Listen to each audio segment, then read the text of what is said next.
All right.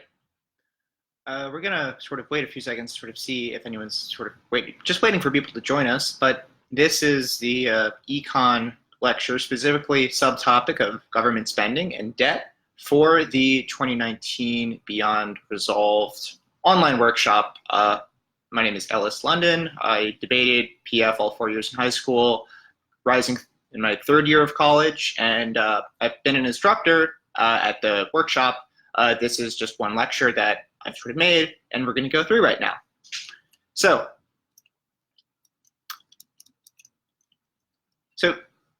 we're going to start sort of just by defining some sort of key terms that are going to be important for sort of understanding government spending and debt.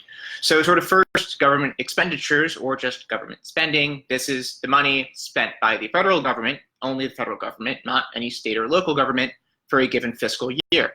So fiscal years are just, instead of sort of using a calendar year for certain sort of purposes of like things like budget, what governments instead do is they use a sort of fiscal year. So the fiscal year for 2020 begins sort of October 1st of 2019, and then sort of ends in September 30th, 2020. After that, October 1st of 2021, October 1st of 2020 would begin the fiscal year 2021. So just for accounting purposes, the government does not use calendar years. So the budget is specifically a plan passed by Congress sort of to determine government spending. We're sort of going to get into the budget later on and how it differs from sort of other proposals. Debt is commonly sort of misunderstood a lot, especially in debate rounds. Debt is just all of the money that the government has borrowed and hasn't paid back yet from all the years total, just any sort of outstanding money that the government owes someone. Revenue, which is just the money that the government takes in, this is just taxes. And then there's the deficit, which is sort of commonly sort of confused with the debt. The deficit is how much money the government needs to take out any given year to pay for stuff that isn't funded by revenue. So deficit is the difference between expenditures and revenue, where sort of expenditures are larger than revenue. Sort of the difference remaining is paid for by taking out money. Sort of the deficit, the value of the deficit from one year, and sort of from other years, that sort of goes into what the debt actually is. Then our sort of last sort of main thing to sort of talk about, and this won't be sort of too important, is the idea of surplus. Surplus is when the government does not really need to borrow money because the amount of money it's getting in through tax revenue actually exceeds the money that they spend on any sort of government program. This hasn't really happened since the 90s. They really haven't seen any surplus years in a long time, and probably won't be seeing any for that much of the foreseeable future.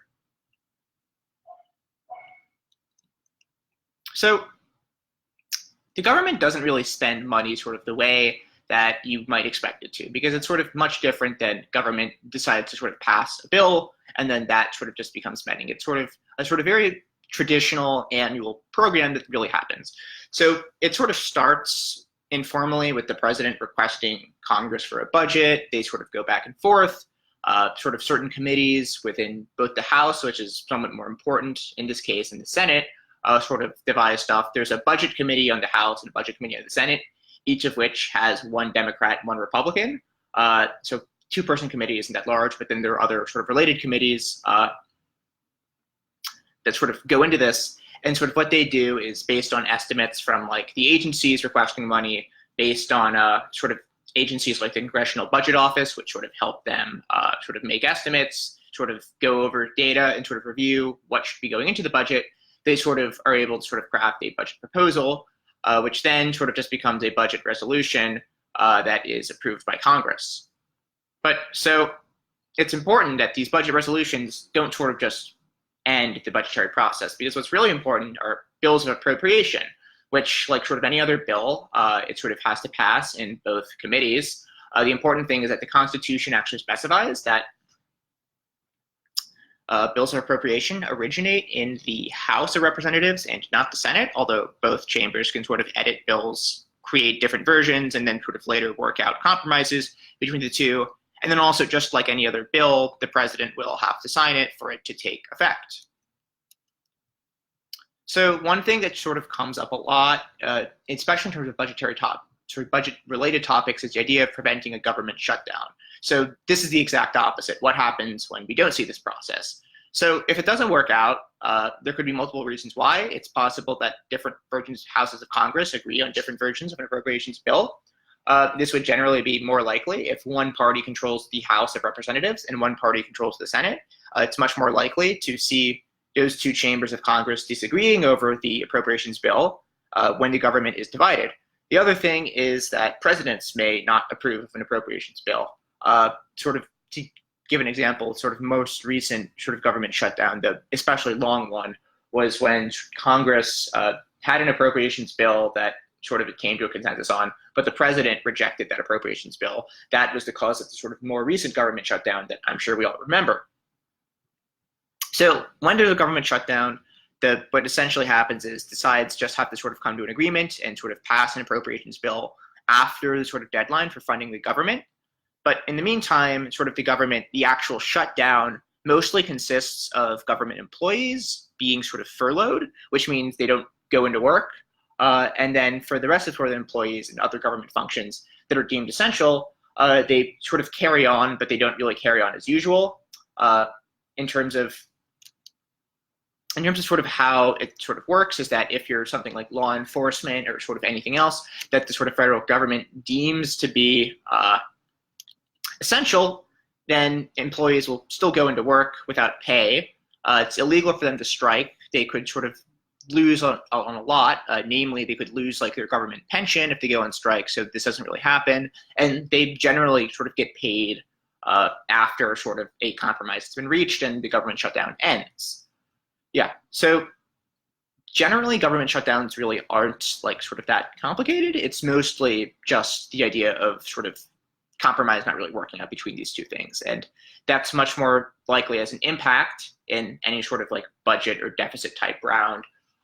If government shutdowns and preventing them is sort of comes up in a debate, people sort of generally assume that it's like bad or whatever, but oftentimes they really don't elaborate on sort of the secondary part, which is what does the shutdown actually look like? So it's just important to sort of keep that in mind when sort of considering, like, at the end of the day, like, what does a budget deficit or what does a government shutdown mean for the round? It really doesn't have one sort of clear answer unless you sort of make it out to sort of be like that, unless you actually give an example of concretely, like, what will get shut down and how does this actually sort of affect people.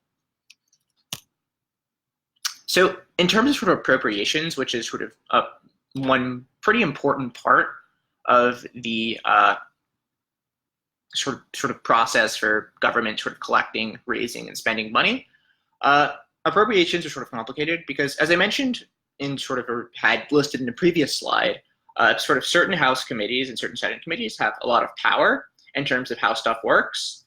So like the sort of Ways and Means Committee on taxation, right? They are the ones who determine are sort of very responsible for how the U.S. sort of taxes stuff. Like this is considered a very powerful sought after position. Like these people on these committee actually like get like lots more in like, for example, re-election donations, because whether or not they're re-elected has a huge sort of sway on sort of how U.S. policy, specifically in regard to taxation, goes. But so tax increases are generally sort of very difficult politically because the Republican Party is one of their sort of main platforms is that they're sort of the business-minded, free market-friendly party. Not only are they just hostile to increases when it's time for a budget, but they're actively pushing for decreases as one of their sort of main policies, like during sort of the rest of the session of Congress. So naturally, it's sort of very difficult to sort of move them the complete opposite direction and raise taxes to fund most programs. Even if sort of, you know, there's sort of individuals who want to sort of go with that.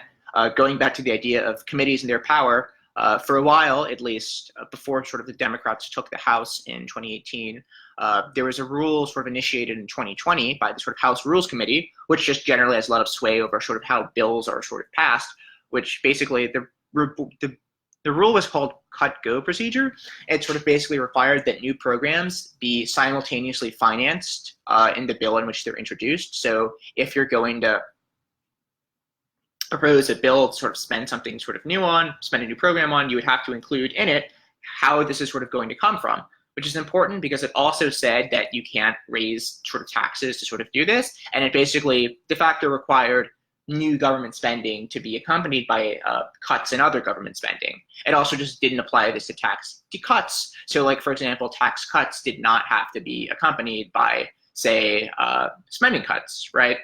So sort of understanding sort of like not just the politics, but sometimes the sort of like logistics of this is important for figuring out appropriations. So generally, just for those reasons, you don't see taxation as like one of the US government's main sources of revenue. If they're sort of going for sort of new, I mean, taxation is the only source of revenue, but in terms of funding new programs, you don't really see taxation being emphasized sort of as much because it's just so difficult, which is sort of why generally we see that it's coming out of deficit spending and why we've had decades now of sort of deficit spending years. We haven't sort of seen a surplus since the Clintons because the sort of tax cuts have just dominated US politics and sort of dominated sort of what parties sort of posit themselves to be, generally making sort of just making borrowing the only real sort of strategy that exists. So in terms of deficit spending, the government doesn't like borrow money the way you would. Like the government wouldn't like go to a bank and ask for a loan and then sort of pay interest on the loan. It's a little more complicated than that. Instead, what happens is the Treasury Department issues securities. So these securities are, if you know what bonds are, right, it's sort of the same as those, right? So the securities are sold by the public, sold to the public rather, by the Federal Reserve on behalf of like the Treasury. So, and then the money that the Federal Reserve raises from selling these bonds is paid just to the Treasury, and the Treasury, whose function is to sort of just use that money to sort of fund all of the government spending that otherwise can't be raised through taxation. Now, generally speaking, we think of deficit spending as a tool to pay for new programs, as I sort of alluded to in the last slide, but just oftentimes the sort of biggest increases in deficit spending aren't just a result of sort of government sort of spending a lot on new stuff, but rather major tax increases are oftentimes accompanied by major increases in the budget deficit. And sometimes you sort of see both happen simultaneously, like sort of the huge sort of landmark Bush tax cuts of the early 2000s happened at the same time as two new wars. So we saw a massive period of budget deficit growth. Same thing with the sort of historic Reagan tax cuts.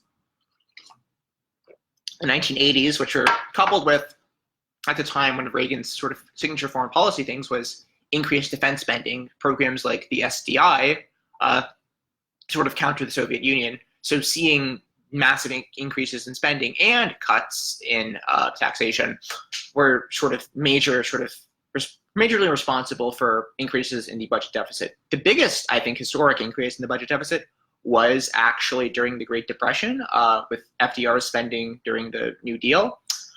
So generally, this is sort of just true that in sort of since the sort of 1940s and sort of since the advent of Keynesian sort of economic theory, there's sort of, you've seen the government oftentimes go into sort of a greater budget deficit to sort of stimulate the economy during times of recession, although recession hasn't just been the only sort of instance of major budget deficits. You oftentimes see it just with like huge tax cuts, because when the government cuts taxes, it just isn't taking in any money and it can't pay for the stuff that it already had, just necessitating borrowing. So in terms of the way that they actually get the money for deficit spending, now I sort of already mentioned that Treasury securities are important. So these are sometimes just referred to informally, like sort of within financial markets, as treasuries, because there's sort of multiple varieties of treasuries. It's like any security. What it is a promise to pay back an investor based on sort of a certain set of conditions. So there's sort of three different types of treasuries, but you can sort of group two of them. So the sort of first type is the idea of short-term treasury.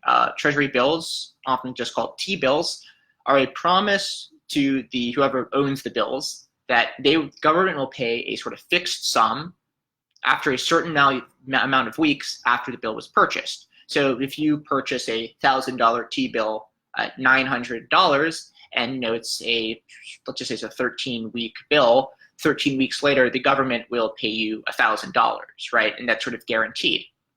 And so obviously, instead of paying interest throughout the sort of duration of the debt, the interest is all sort of paid at the end.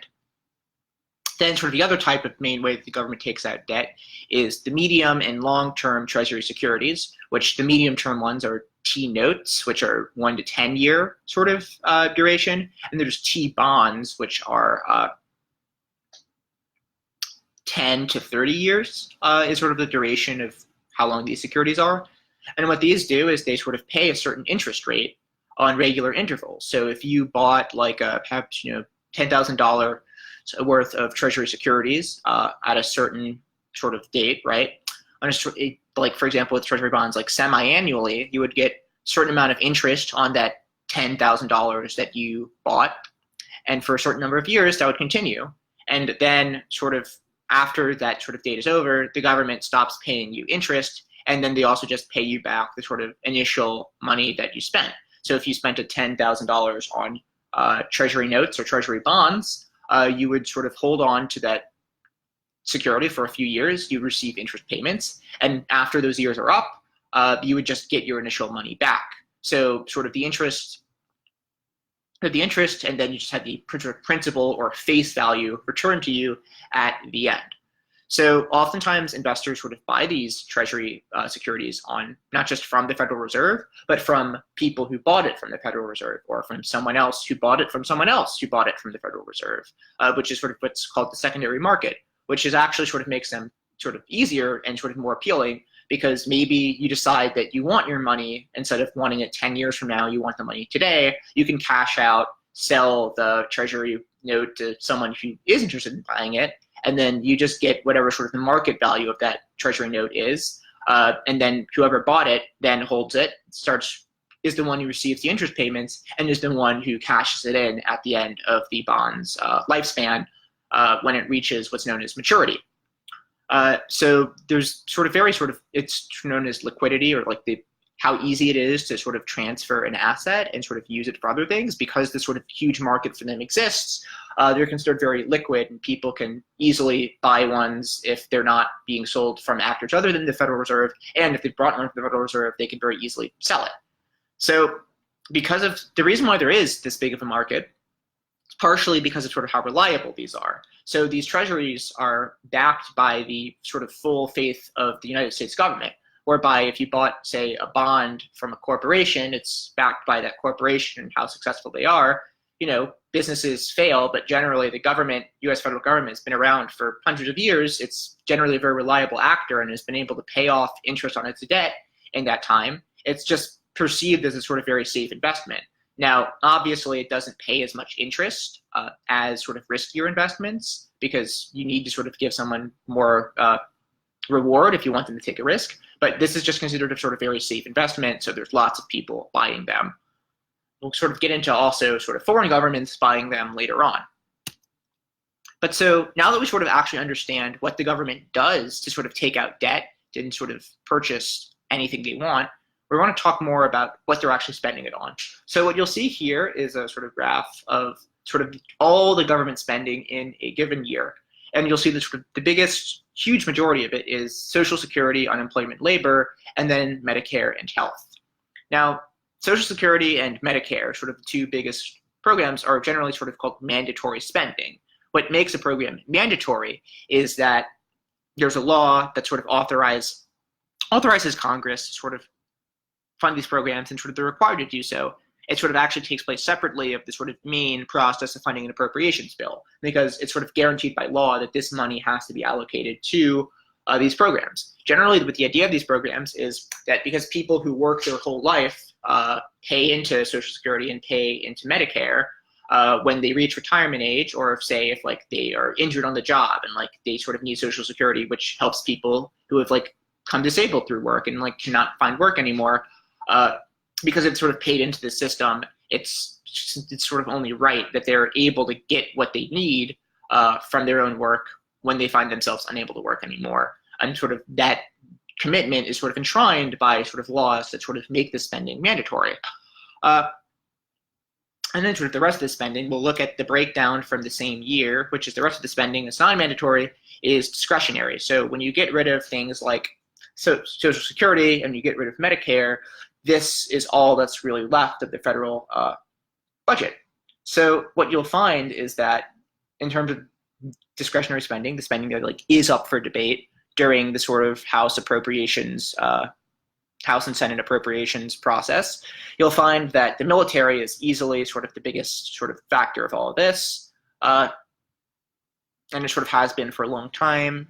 Sort of as long as sort of the U.S. has sort of been sort of the world leader post World War II, we've had a very large military presence, and we spend much more on our military compared to sort of any other program for like pretty much any other government in the world.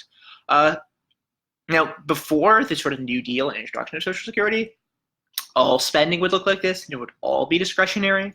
But obviously, FDR changed that. People were happy with the idea of being guaranteed this sort of income from Social Security or protection from Medicare after paying into the system their whole lives. So sort of before that, it was mostly discretionary spending, but now it is not. The one thing you'll notice actually between these two slides is that you'll notice a sort of non-entitlement program or non-mandatory spending program that was on the last slide but not here, and it's the idea of interest on the debt. Interest payments on the national debt are considered sort of a third type of spending that is neither sort of mandatory nor discretionary, and we'll actually get into sort of the implications of sort of having this debt interest payment sort of issue later on in this presentation.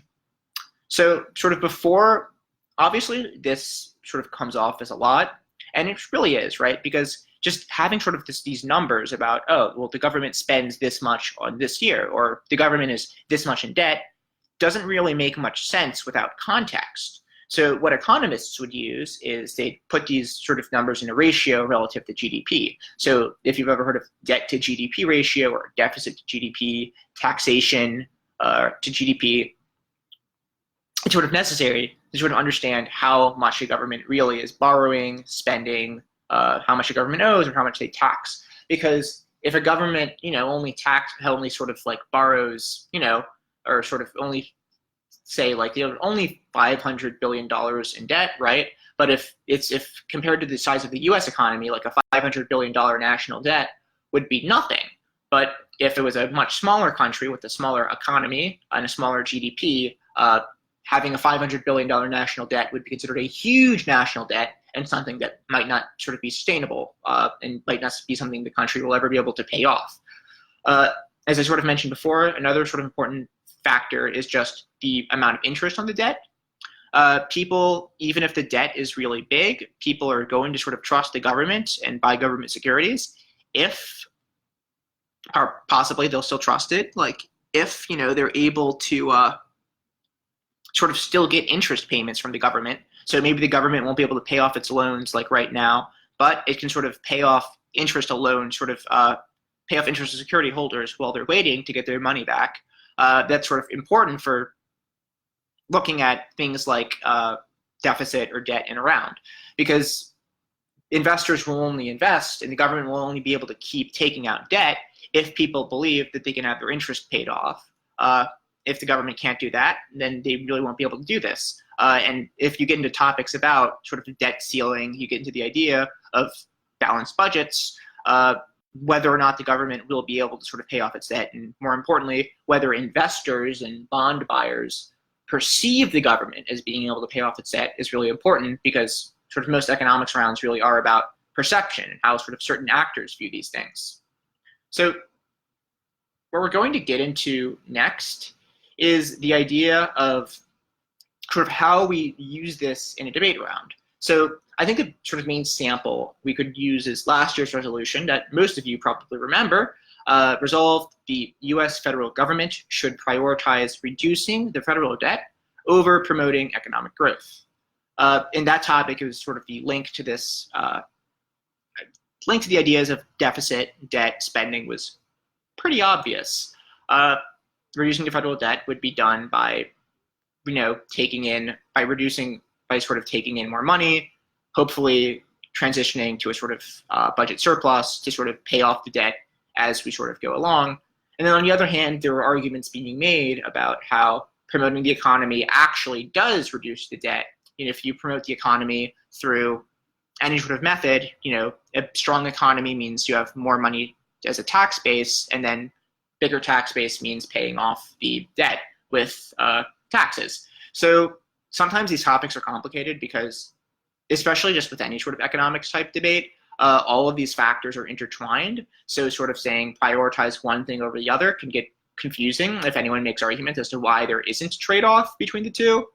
But just here, sort of the concepts you would need to know on this topic would be, okay, so what is sort of the problem right now? Does the US government have a lot of debt? Will they, if we can prove that like the government is able to pay off its current amount of debt and this current level of debt is sustainable, there's no need to prioritize debt reduction over economic growth. If you can prove that this is sort of an unstable amount of debt and we won't be able to sort of continue operating as a government, then that's more of a reason to prove why the federal debt just needs to be reduced even at the cost of economic growth. So how this will come up this year is a little bit different because we've already seen the starter topics released by the NSDA, but they don't really focus as much on debt. One of the topics is about unions and collective bargaining, and then the other one of the topics is, I actually can't remember. Oh yes, the other one of the topics is replacing sort of means-tested welfare programs with a universal basic income. Obviously, what might come up on sort of the latter topic is the idea of what constitutes being a means-tested welfare program. Some people might sort of define it to mean stuff like sort of what we traditionally think of as welfare, being like Medicaid, food stamps, or the Supplemental Nutritional Assistance Program, temporary assistance for needy families, which is sort of cash welfare, is what is generally sort of used to sort of describe this program. But sort of it's possible some people might be defining things weird. Some people might say that, oh, well, you need to be of a sort of certain age to sort of qualify for Social Security. People would deem it means tested and say, well, this is a welfare program. Generally speaking, means tested only really refers to sort of tested based on sort of stuff like income, right? Social Security, as long as you're of a sort of certain age, you're generally eligible for it. So it's not considered means tested. You know, there have actually been proposals and discussion in the real world about people saying, well, what if we did means test Social Security and sort of make it so that people who are already very wealthy probably have a hefty retirement portfolio, probably won't like be a drain on the system. But generally speaking, things like sort of Social Security and Medicare are not considered, should not be considered a sort of means-tested welfare program if we end up debating the welfare universal basic income topic later in the year. Sort of the other thing that I think could sort of come up in sort of just like future topics is stuff like balanced budget amendments. It's sort of, there have been proposals and sort of just ideas that people have had before about if sort of at the federal level, making there be a sort of either a federal bill that mandates the budget be balanced and we only have a surplus, or making a constitutional amendment that requires a surplus, that requires a balanced budget at the very least. And sort of it's more common to actually have sort of seen these. I know Vermont as a state has a what's known as a balanced budget amendment. And it's sort of obviously it's sort of states have different concerns with budgets and debt as opposed to sort of the federal government, because sort of more complex economic reasons, the states aren't sort of don't have control of their own currency, they don't have control of monetary policy, while the federal government does. So sort of their needs are very different. And you know, you may not see a federal topic about balanced budgets, but you could easily see a topic, say maybe like it's something about like states having balanced budget amendments, you know, whether states should adopt these, whether on balance the adoption of these has been good. You might see something like that because it's sort of a very kind of sort of straightforward, traditional kind of PF topic of just sort of current issue that, you know, you would see if it ever came up. You'd probably see covered on like the evening news. This probably would appeal to the people in the wording committee who like more traditional PF topics. But then also, just regardless of sort of the very sort of like most straightforward, explicitly debt-based topics, there are other things that could come up and other important issues. As I mentioned earlier, Social Security. So because there's a few reasons why Social Security actually has major problems right now.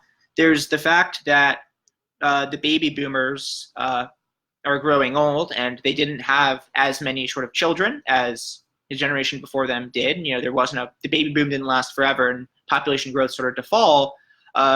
It's sort of more strain on fewer people to provide taxes and Social Security for a older population, a very large old population in need of assistance. Same is true of senior citizens who rely on programs like Medicare. The other thing is that when Social Security was designed, they said, oh, well, people tend to sort of live for this long, and, it makes sense that everyone sort of pays a certain number of taxes to sort of fund things like Social Security, and their estimates of how much money is needed for Social Security is estimated upon the idea of how many sort of people are alive and like require, government income. But people, if life expectancies, for more or less have been higher than they were when Social Security was sort of adopted, it sort of requires even more funding to sort of pay for Social Security for senior citizens who are living longer than they ever have before. So that's another reason why Social Security is actually sort of facing problems that weren't really thought about before. And you could very easily see a topic about, in the past, there have been topics about sort of debt reduction and, sort of very straightforward policy is the idea of like lifting the debt ceiling, right? You could see arguments about whether like lifting the debt ceiling is necessary to take out more debt to pay for things like Social Security, et cetera. The debt ceiling, of course, being sort of what sort of Congress sort of passes and approves to sort of say, okay, we're going to take out debt up to this level. Yeah, so that's sort of the other sort of biggest government debt-related issue is the possibility of these government spending programs requiring more debt because of population demographic shifts. But even when the topic isn't necessarily a sort of domestic U.S. debt or econ topic, these concepts are still really important. So right now we have the Belt and Road Initiative topic, and the concepts that we've sort of gone over are really important to this topic as well. So on Belt and Road, one of the sort of main arguments that I have been hearing, whether like judging at the Beyond Resolved tournament and working with people at office hours, is there are arguments about how the European Union will just add more funds to this initiative. Generally speaking, there are arguments that sort of go along with this saying, well, China is not spending enough right now, or other Belt and Road member nations aren't spending enough money right now, but the EU sort of will spend. And sort of what I notice is that nobody's really describing like, well, why aren't they spending enough right now? Why can't they? How do they do this? And so sort of the US obviously isn't the only country in the world who takes out debt and finances it through sort of debt securities. Other countries are doing the same thing as well. So when people are making arguments saying just, first, card of their case, Belt and Road Initiative is failing because of sort of financial sort of problems or inability to sort of fund, you have to sort of examine those arguments and think like, okay, well, what is causing this? Are governments like not being able to sort of, is there a problem with like these sort of markets for government securities? Are people not buying government securities? Are these government securities sort of deemed too risky? So if you were making an argument about governments being unable to fund, you wouldn't just say, you don't want to just say that, well, they don't have enough money, they can't take out more debt. You have to explain why. You would say that this is a really small country. It doesn't have that big of a GDP. It's not as developed as like China or the EU. And because its sort of GDP is so small, and it's already taken out a lot of debt to pay for existing Belt and Road Initiative projects, these countries can't risk running up a higher debt to GDP ratio because that would sort of ruin the belief of investors that they'll ever be able to pay off their debt. And if investors don't think that, this small country on the BRI can pay off its debt, they won't be buying Treasury Securities or just securities from these countries will have a huge problem on their hands. So it's sort of, you actually have to understand, and it's sort of good to describe, why these countries can't take out debt. On comparison, why can the EU take out debt? Because it has a very large, strong economy. It's a developed nation. It's been sort of had industry for a long time, and sort of more of now, just like generally sort of the trend of the West is moving toward a service-based economy. Just because it's so large, because it's been around for much longer, investors trust, buying Treasury. It's because they don't have the same Treasury Department, but people would trust European debt more because just these states have been around for so much longer. It's just important to sort of have this in mind because, you'll hear arguments being made about the EU will increase confidence in the initiative, but why is this the case? Like, why is the EU more trustworthy or lead to more confidence? The answer is because these governments have been around for a long time, people are generally going to be more likely to sort of fund debt from these governments. Now, obviously, there's a common currency in the European Union. There's the euro, and that sort of makes debt and sort of sovereign debt between countries much sort of different than it would be, say, just China taking out debt or just the U.S. taking out debt. But sort of a lot of stuff still applies, and sort of the idea of government securities and how governments raise debt is still universal. And just debaters usually aren't specific enough, or whether they just don't feel like they need to explain their arguments, or whether they just don't know what their arguments are. And as a result, if you understand how governments actually take out money and how they actually sort of borrow funds and reasons that they would or would not want to take out money, you can effectively leverage this in rounds on the Belt and Road topic. You will be able to leverage this when your opponents can't explain their own warrants. On the other hand, you should be prepared if your opponents think that you might not even know your own warrants, because knowing your own warrant is important, both just like perceptually. If you don't seem to have a good grasp of the round, it'll hurt you. But then also, your opponents will just rightfully be able to say, like, this just doesn't make sense. There is sort of no way that they can't prove this. Drop this argument because it's unwarranted. That could happen to you if you just don't know what your warrants are and don't know how governments take out debt, how governments sort of use securities to do so. The sort of other thing that I think is really important is if sort of the people are making arguments about the Chinese economy, like whether it's in like trouble right now, whether the Chinese economy is fine, and sort of if they're using more recent evidence about China's economy, it sort of takes place in the context of China's big trade war with the U.S. that's sort of mostly being initiated by President Trump right now.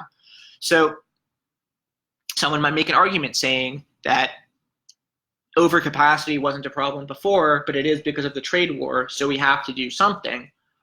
You would just make arguments about how the trade war, you could, leverage arguments how the trade war isn't a threat.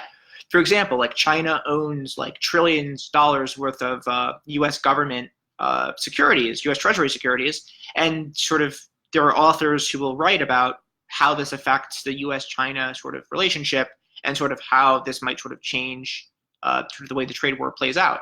So when people are making arguments when people are making arguments that just where about China's economy, where the U.S. comes up, they should be kept in mind. Alternatively, you can make arguments about China's economy and saying, well, the existence of the trade war changes China's economy for sort of this reason. Here's how the sort of situation with holding U.S. debt also changes that. Then here's how the Belt and Road Initiative and the European Union fit in, because this is an international debate. You can certainly make arguments about how other actors that aren't mentioned in the topic behave, because even if the U.S. is mentioned in the topic, the U.S. certainly has a major impact on the economies of both Europe and China, and sort of things like U.S. debt securities have a huge impact on the U.S. economy. So just sort of knowing this and sort of being able to understand this will help you make arguments just about sort of new actors that you otherwise really wouldn't have considered much for the purposes of this China-EU type topic.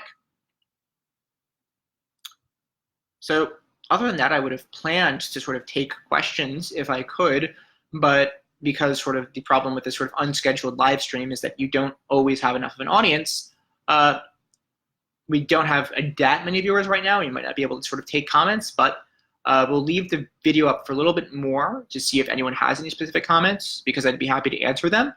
And then if you do have a question or anything like that, we can respond to that, talk about that, and then we'll be able to archive the video and save it for future use.